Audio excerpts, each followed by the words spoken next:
ലോക്സഭാ തെരഞ്ഞെടുപ്പ് അടുത്തതോടെ പാർട്ടികൾ ഏറ്റവും അധികം വെല്ലുവിളി നേരിടുന്നത് നേതാക്കളുടെ കൊഴിഞ്ഞുപോക്കിലാണ്. കഴിഞ്ഞ ദിവസം ബംഗാളിൽ മമതാ ബാനർജിക്ക് വലിയ തിരിച്ചടിയാണ് നേരിടേണ്ടി വന്നത്. കേന്ദ്ര ഏജൻസികൾ നോട്ടമിട്ടിരുന്ന ഒരു MLA ഇപ്പോൾ മമതയെ കൈവിട്ടിരിക്കുകയാണ്.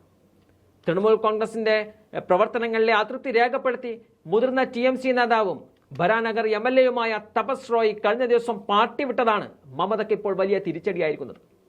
നിലവിലെ TMCയുടെ ഡെപ്യൂട്ടി ചീഫ് വിപ്പ് കൂടിയായ റോയ് ബംഗാൾ നിയമസഭാ സ്പീക്കർക്ക് മുന്നിൽ രാജി സമർപ്പിച്ച ശേഷം പാർട്ടിയിലെ എല്ലാ സ്ഥാനങ്ങളും ഒഴിയുകയാണെന്ന് പ്രഖ്യാപിക്കുകയും ചെയ്തിരുന്നു. MLA സ്ഥാനം ഒഴിഞ്ഞുകൊണ്ടുള്ള രാജി താൻ സ്പീക്കർക്ക് സമർപ്പിച്ചുവെന്നും താൻ ഇപ്പോൾ ഒരു സ്വതന്ത്രനാണെന്നും അദ്ദേഹം പറയുന്നുണ്ട്. സിവിൽ ബോഡി റിക്രൂട്ട്മെന്റിലെ ക്രമക്കേടുമായി ബന്ധപ്പെട്ട അഴിമതി ആരോപണത്തെ തുടർന്ന് റോയിയുടെ വീട്ടിൽ ജനുവരിയിൽ ED റെയ്ഡ് നടത്തിയിരുന്നു. കഴിഞ്ഞ 25 വർഷമായി താൻ പാർട്ടിയുടെ വിശ്വസ്ത സേവകനായി പ്രവർത്തിച്ചുവെന്നും എന്നാൽ തനിക്ക് വേണ്ട പരിഗണന ലഭിച്ചില്ല എന്നതാണ് റോയ് പറയുന്നത്. കോൺഗ്രസ് സീറ്റിൽ 1996 വിദ്യാസാഗർ മണ്ഡലത്തിൽ നിന്നുമാണ് റോയ് ആദ്യമായി നിയമസഭയിലെത്തിയത്. പിന്നീട് 2001 ബരാബസാറിൽ തൃണമൂൽ സീറ്റിൽ മത്സരിച്ച് വിജയിച്ചു. 2011 ബരാൻ നഗർ മണ്ഡലത്തിലേക്ക് മാറിയ അദ്ദേഹം അന്നു മുതൽ അവിടുത്തെ TMC നിയമസഭാ അംഗമാണ്. മമതാ ബാനർജിയുടെ നേതൃത്വത്തിലുള്ള തൃണമൂലിനെതിരെ ഉയർന്ന അഴിമതി ആരോപണങ്ങൾ തനിക്ക് മടുപ്പുണ്ടാക്കുന്നുവെന്നും പാർട്ടിയുടെ പ്രവർത്തനങ്ങളിൽ അതൃപ്തിയുണ്ടെന്നും റോയ് പറയുന്നുണ്ട്.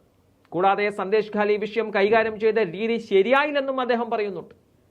ED വസതിയിൽ റെയ്ഡ് നടത്തിയപ്പോൾ തനിക്കൊപ്പം നിൽക്കാതെ TMC നേതൃത്വത്തെയും റോയ് രൂക്ഷമായി വിമർശിക്കുകയും ചെയ്യുന്നുണ്ട്.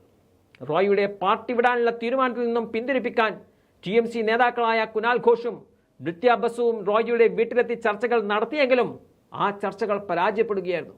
യഥാർത്ഥത്തിൽ കേന്ദ്ര ഏജൻസികൾ വട്ടമിട്ട് പറന്നതോടെയാണ് മമതയുടെ പാർട്ടിയിൽ നിന്നും അദ്ദേഹം രാജിവെച്ചിരിക്കുന്നത്.